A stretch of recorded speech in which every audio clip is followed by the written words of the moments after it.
तो इसमें हमने पढ़ा कि अदनान नाम का एक ताजिर था, उनके पास बहुत दौलत थी, ऐश व इशरत था, लेकिन उनकी औलाद नहीं थी।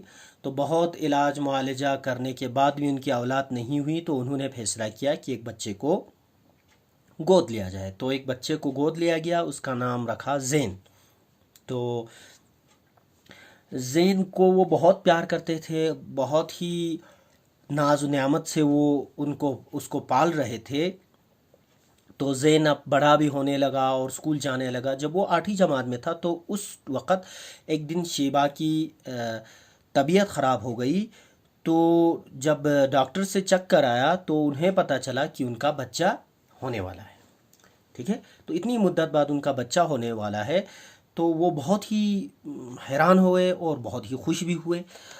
अब हम यहाँ से आगे पढ़ते हैं। फिर यूं हुआ कि यके बाद दीगरे उसके यहाँ दो लड़के हुए। यके बाद दीगरे का मतलब होता है एक के बाद एक।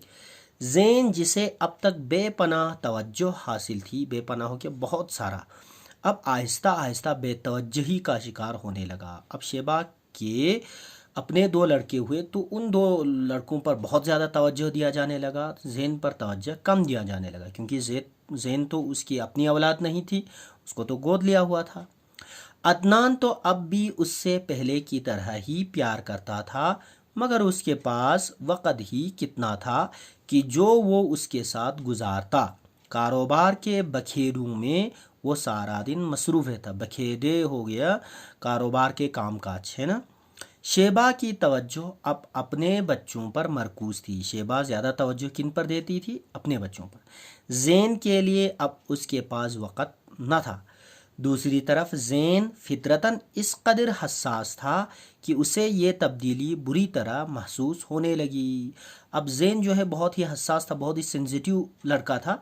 उसे ये महसूस होने लगा कि माँ जो है मेरे भाइयों को ज़्यादा तवज्जो दे रही है और मुझे बहुत कम तवज्जो दे रही है। ठीक है, अब वो कॉलेज का तालिब इल्म ही नहीं, खासा समझदार भी हो चुका था। अब वो कॉलेज जाने लगा था, तो सीधी सी बात है, जब वो इतना बड़ा हो चुका था तो वो समझदार भी होने लगा था। ठीक है, पहले तो अपनी माँ के बर्ताव में नमूदार होने वाली तब्दीली की वजह ही उसके समझ में ना आई। पहले पहले तो पता ही नहीं चला कि माँ जो है क्यों इतनी बदल गई है ना।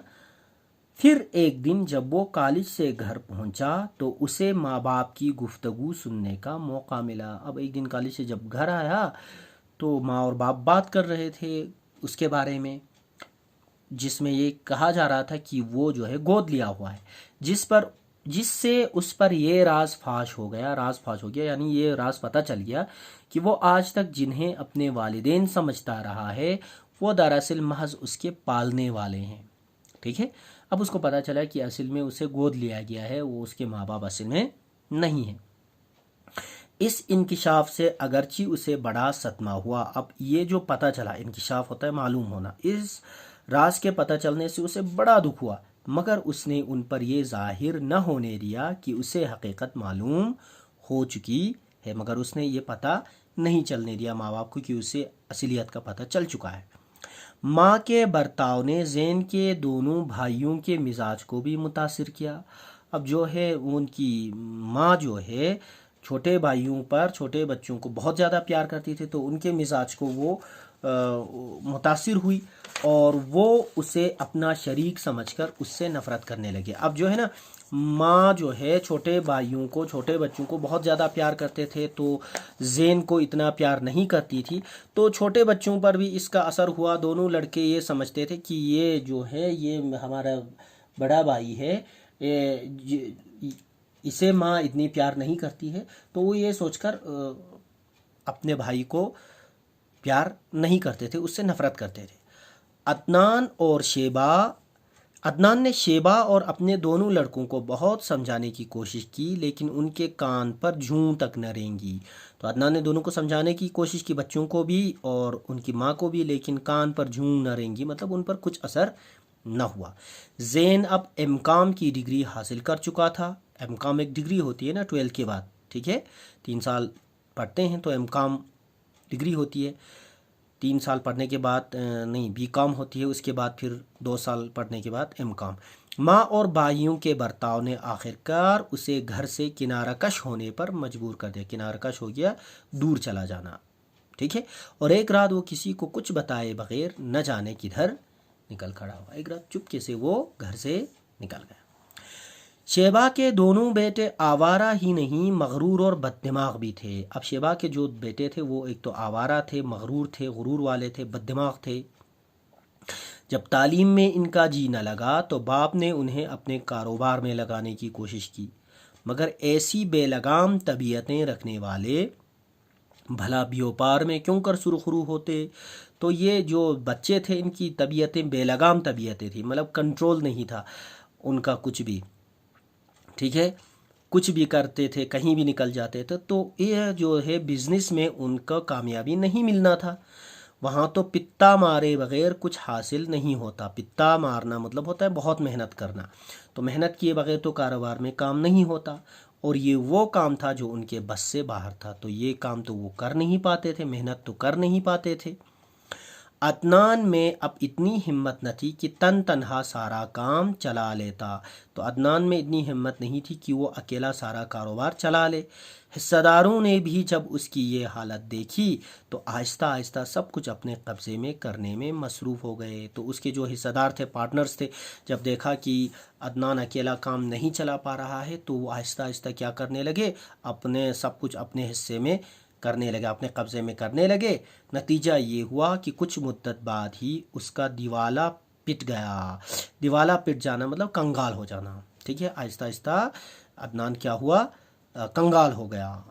कहते हैं कि मुसीबत कभी तन्हा नहीं आती, दौलत क्या गई, सेहत ने भी जवाब दे दिया।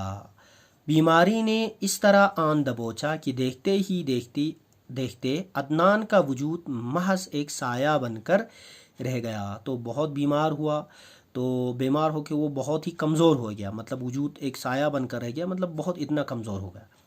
डॉक्टरों ने मुआयना करने के बाद उसके दोनों गुर्दे नाकारा होने का ऐलान कर दिया। डॉक्टरों ने कहा कि आपके दोनों गुर्दे फेल हो गए। किडनी फेल हो गई है।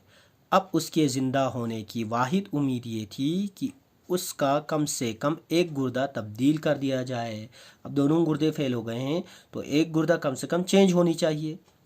ये वाक़या 5-10 बरस पहले पेश आया होता तो किसी भी कीमत पर गुर्दा हासिल किया जा सकता था। अब 5-10 साल पहले ऐसा होता तो उसके पास दौलत थी, पैसा था, कहीं से भी कुछ भी करके वो हासिल कर सकता था। अब तो 2 वक़्त की रोटी भी मुयस्सर न थी। अब तो उनके पास पैसे नहीं थे तो गुर्दे की कीमत कहाँ से अदा होती। आवारा बेटे तो बाप को कंगाल पाकर पहले ही न जाने किधर निकल चुके थे। उनके जो लड़के थे वो आवारा थे। अब जब बाप कंगाल हुआ तो वो भी घर से निकल गए थे। एक शेबा थी जो अपनी गलतियों का कफ़ारा अदा करने के लिए उसका साथ दिए जा रही थी। तो एक अकेली शेबा थी जो अपनी गलतियों को ठीक करने के इरादे से उसके साथ दे रही थी, यानी उसने बहुत गलतियां की थी तो उसका इसका एहसास था कि मेरी गलतियों की वजह से ये सारी हो रही है। अपनी अपनी जगह पर दोनों को ये ख्याल अब रह रह कर परेशान कर रहा था कि उन्हें ज़ैन से की गई नाइंसाफ़ी की सज़ा मिल रही है, लेकिन अब पछताने से क्या फ़ायदा था। तो यहाँ तक पढ़ के हम रखते हैं अगले लेसन तक के लिए। तो अगले लेसन में, अगली सबक में हम यहाँ से आगे